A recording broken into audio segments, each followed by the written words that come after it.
perhaps around the world. It's the basis for competitive advantage in a knowledge economy. Education. And you see how that links to his interest in social ecology also. Well, to me, it's kind of blown me away because it's given me a basis for seeing a connection between social ecology and education. Since what's happening here is knowledge work that comes about that Drucker predicted as a part of his work on social ecology, which is calling for revitalization and reformation and transformation in education. More people have to be educated, right, JD? And they can be so over the internet, can't they? Education is going to have to be widely available, and people are going to have to continue to update their skills and knowledge, because knowledge is very perishable. And then he went to work on showing how to improve the productivity of knowledge work. Some of his work here, some of this work appears in Chapter 5, Managing Challenges in the 21st Century, and in the Knowledge Worker Productivity, which you have, 8105.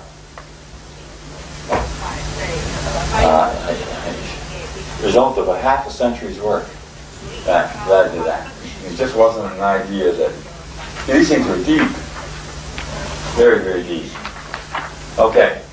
So we see the results of the work of a social ecologist. Identify the trends toward knowledge work, and then do the systematic work demonstrating how to raise the productivity of knowledge workers as an attempt to create an effective society by stimulating rapid change while attempting to promote continuity. You know, what are the choices in a knowledge era if you don't change? You're going to atrophy. Huh? Innovate or die. Innovate or die. So solution to that is innovation. Yes. That is not That's right. revolution, it's evolution. Evolution. Yeah, evolution. Yeah. So continuity is continuity tries to prevent dislocation of people that occurs as knowledge workers fall behind. As people and organizations fall behind, they fall behind as a result of ignoring these important trends in developed and in developing societies. And then what happens? The politicians come in and convince the electorate that we have to prevent outsourcing to keep jobs in America. Stupid. Absolutely the wrong idea. And they convince the voters of Ohio that it's in the best interest to stop manufacturing from going out of Ohio, when in fact what they should be doing is retraining the people for knowledge, the knowledge society. You see? It's where the politicians, the people don't understand this, and the politicians therefore can misguide them. Okay? Now, that brings up another point. The responsibility of a social ecologist is to make his or her advice very plain, so that the common person can understand it. So that the person who's lost a manufacturing job can say, okay, I need to get trained as a technician. I need more knowledge, right? And so that kind of political process which tries to stop change ultimately ends up hurting the very people that they've tried to help. So, training in social ecology, as we see, training in social ecology requires knowledge of history. See, what Drucker had was the historic role of this GI Bill in the United States. It requires a knowledge of technology, economics, political science. National policy has to be directed to emphasize continuous learning, psychology, sociology. Back in the countryside where I'm from in upstate New York, every day or so I go by the community colleges. And I think what a great resource they are. Encyclopedia. Yeah, yeah. All branch of knowledge. All branch of knowledges, and they're available for training people at all levels. And and of course, executives should view knowledge workers as resources to be developed, and not as cost to be expensed. And OG has given us some examples here. So the bottom line is, don't think that social ecology is some kind of weak methodology for those that don't know how to do anything else. It's thinking hard about reality and the trends in reality and forecasting their implications and making them available to leaders and convincing them to act before it's too late,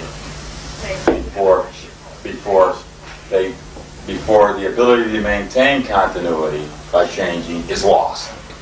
Okay, and this I see as a major contribution of Drucker. Drucker's book on innovation and entrepreneurship shows how to do this, how to look systematically for changes in society, demographics, meaning, science and technology as opportunities for the future. I think that should be 1985. Yeah, 85, yeah.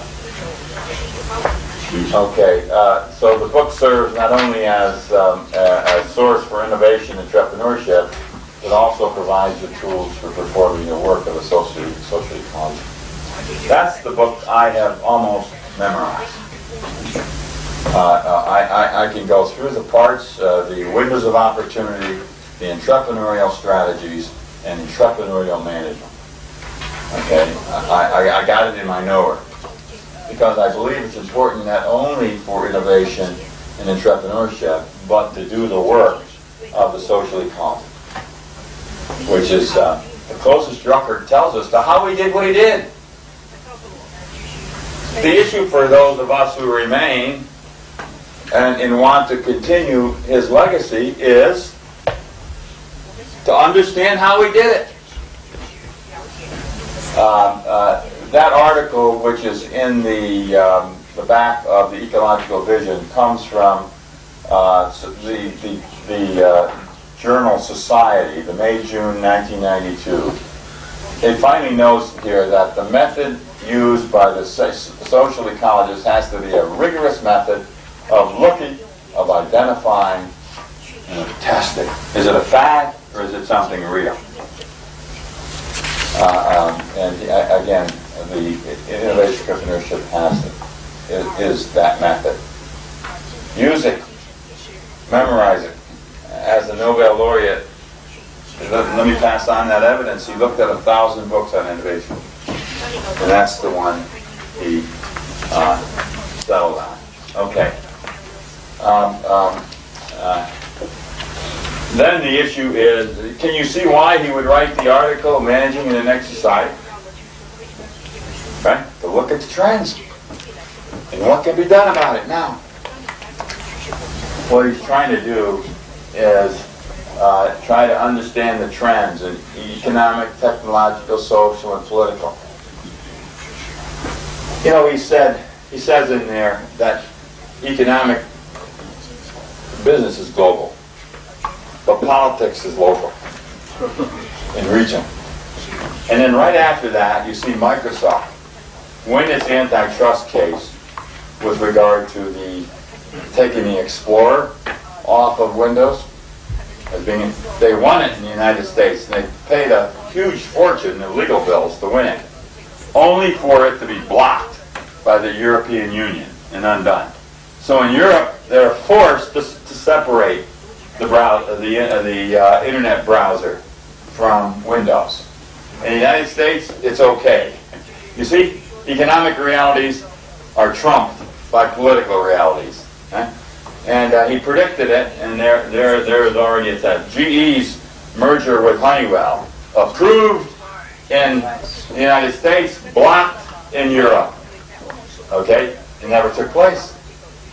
Political realities trumped economic realities. That's a big part of this article on managing a next society. So, the only reason he does it is so executives can take steps now to create the future. I think it's a landmark article because it illustrates social ecology. It's a prime illustration. Enormous perceptual ability in looking at the global environment and understanding a number of major trends that were just about to have a major impact, and it was turned into a book that now has right there. Okay, well, what have we done? When Henry and I talked about doing this, the idea was to provide kind of an overview of Drucker on management and society. So we started with the individual and the effective executive. We went into a scheme, an organization scheme for thinking about the leader in organization, and then the executive leader in society. That's a functioning society, and so in my view, this is pretty complete. So I hope this has motivated you to go on and to study more and to do more. I think I think it can pay big dividends in your life and in your work. Good night.